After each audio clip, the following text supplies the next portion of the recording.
السلام علیکم، میں ہوں ماریہ، آپ کی روحانی ساتھی۔ آج میں آپ سے بات کروں گی ایک ایسے مسئلے پر جو تقریباً ہر دوسرے شخص کو درپیش ہے، اور وہ ہے اینزائٹی۔ کیا آپ جانتے ہیں قرآن پاک نے آپ کی بے چینی کی تشخیص آج سے 1400 سال پہلے ہی کر دی تھی؟ آج لوگ جیسے تھیراپی، ٹراما، اینزائٹی کی بات کرتے ہیں، لیکن نفسیات کا نام بھی رکھنے سے پہلے قرآن پاک آپ کے درد کو پہچانتا تھا۔ سن لیجئے اللہ تعالیٰ نے سورہ حجر میں کیا فرمایا: اور بے شک ہم جانتے ہیں کہ تمہارا سینہ ان باتوں سے تنگ ہوتا ہے جو یہ کہتے ہیں۔ یہ جو آپ کے سینے پر بوجھ ہے، یہ گٹھن، کیا آپ جانتے ہیں رسول اللہ صلی اللہ علیہ وسلم نے بھی اسے محسوس کیا تھا؟ اللہ نے اس کیفیت کا نام رکھا ضیق الصدر، یعنی وہ گھٹن جو غم، دباؤ، بے چینی کے ساتھ آتی ہے، وہ بوجھ جو دل پر نہیں سینے پر محسوس ہوتا ہے، اور وہ احساس کہ جیسے سانس رک رہا ہو، جسے دنیا تنگ ہو گئی ہو۔ اللہ نہ صرف آپ کی کیفیت کو جانتا ہے بلکہ اس کا علاج بھی بتاتا ہے، اور وہ ہے اپنے رب کی یاد میں دل کو سکون دینا۔ آپ سو نہیں پاتے تو سنیں کیسے آپ کا رب سورہ حجر میں فرما رہا ہے، تو اپنے رب کی حمد کے ساتھ تسبیح بیان کیجیے اور سجدہ کرنے والوں میں شامل ہو جائیے۔ کیا آپ جانتے ہیں جذباتی دباؤ کا الہی علاج کیا ہے؟ سجدہ، ذکر، تسبیح، نہ کہ دنیاوی مشغلے، نہ بے مقصد اسکرولنگ، روح کو عبادت میں جمانا، جیسے آج کل سومیٹک گراؤنڈنگ کہتے ہیں۔ آپ کو مستقبل کا خوف ہے؟ چلیں سنیں، اللہ سورہ طلاق میں فرما رہا ہے، اور جو اللہ سے ڈرے وہ اس کے لیے نکلنے کا راستہ بنا دیتا ہے، اور اسے وہاں سے رزق دیتا ہے جہاں سے وہ گمان بھی نہیں کرتا۔ کیا آپ جانتے ہیں غیر یقینی کیفیت اینزائٹی کو بڑھاتی ہے، لیکن توکل یہ یقین ہے کہ خاموشی میں بھی عدل ہے۔ جو آپ کے اختیار میں ہے اسے سنبھالیں، باقی اللہ پر چھوڑ دیں۔ آپ زیادہ سوچتے ہیں کہ لوگوں نے آپ کے بارے میں کیا کہا؟ سنیں، سورہ مزمل میں ارشاد باری تعالیٰ ہے: اور جو کچھ وہ کہتے ہیں اس پر صبر کرو۔ آپ ہمیشہ دوسروں کو بولنے سے روک نہیں سکتے، مگر آپ یہ طے کر سکتے ہیں کہ ان کی باتوں کو آپ کے ساتھ جوڑنا ہے یا نہیں۔ یہی تو وہ صبر ہے جو ہمیں آج کل ماڈرن کوگنیٹو بیہیویئرل تھیراپی ذہنی سکون کے لیے سکھاتی ہے، جسے ایموشنل ڈسٹینسنگ کہتے ہیں۔ آپ کا دل ٹوٹا ہوا ہے؟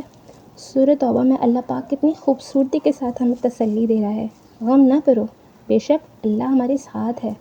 اینزائٹی کہتی ہے کہ آپ اکیلے ہیں، لیکن اللہ پاک قرآن پاک میں آپ کو فرماتا ہے، آپ کے لیے خاص ہدایت دیتا ہے، آپ کبھی اکیلے نہیں ہیں۔ کیا آپ جانتے ہیں نبی پاک صلی اللہ علیہ وسلم بھی اینزائٹی سے محفوظ نہ تھے؟ غار ثور میں، طائف میں، احد میں، بدر میں آپ صلی اللہ علیہ وسلم نے اس وقت محسوس کیا، مگر اللہ نے کبھی ان پر ملامت نہیں کی، بلکہ فرمایا آپ کے رب نے نہ آپ کو چھوڑا اور نہ ہی ناراض ہوا۔ یہ ہے یقین دہانی، حوصلہ افزائی اور رب کی طرف سے محبت بھری ہمدردی۔ اصل حیرت کی بات یہ ہے، قرآن کی یہ تعلیمات بالکل وہی ہیں جو آج کے جدید نفسیات، خاص طور پر کوگنیٹو بیہیویئرل تھیراپی میں سکھائی جاتی ہیں۔ قرآن کہتا ہے سجدہ اور ذکر کرو، جبکہ کوگنیٹو بیہیویئرل تھیراپی ہمیں جسمانی سکون کی مشق سکھاتی ہے، جسے سومیٹک گراؤنڈنگ بھی کہتے ہیں۔ قرآن کہتا ہے لوگوں کی باتوں پر صبر کرو، جبکہ CBT اسے خیالات میں فاصلہ پیدا کرنا کہتا ہے۔ قرآن کہتا ہے صبر اختیار کرو اور اللہ پر بھروسہ رکھو، جبکہ جدید نفسیات اسے قبولیت اور بھروسے کی تکنیکیں کہتی ہے۔ قرآن کہتا ہے خوف کو حمد میں بدل دو، جبکہ یہ علاج اسے منفی خیالات کو نئے زاویے سے دیکھنا کہتا ہے۔ قرآن ہمیں یہ یقین دلاتا ہے کہ اللہ تمہارے ساتھ ہے، جبکہ ماہرین نفسیات اسے حوصلہ افزا اندرونی گفتگو کہتے ہیں۔ یہ سب قرآن نے ہمیں 1400 سال پہلے سکھا دیا تھا، اور اب میں آپ کے سامنے پیش کریں پریشانی میں پڑنے والی دعا۔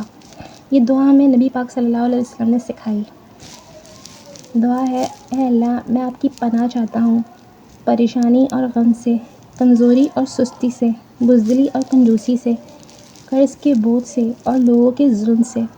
اس دعا کے عربی میں آپ کی اسکرین پر لگا دوں گی، آپ پڑھ سکتے ہیں، دن میں 3 بار کسی بھی وقت آپ پڑھ سکتے ہیں۔ یہ صرف ایک دعا نہیں بلکہ ایک نفسیاتی نقشہ ہے۔ اس دعا کو یاد کر لیجئے اور اسے اس وقت پڑھیں جب آپ بے بس ہو جائیں، جب خیالات آپ کو گھیر لیں اور جب آپ خود کو اکیلا محسوس کریں۔ قرآن صرف پریشانی کی تشخیص نہیں کرتا بلکہ جذبات کو سمجھاتا ہے، خوف کو نئے زاویے سے دیکھنے کا حوصلہ دیتا ہے، رب کی موجودگی کا احساس دلاتا ہے، دل دماغ کو توازن کو بحال کرتا ہے۔ یہ تھیوری کا متبادل نہیں لیکن شفا کا سب سے گہرا ذریعہ ہے۔ قرآن کو اپنا آئینہ بنائیں اور اپنی دوا بھی۔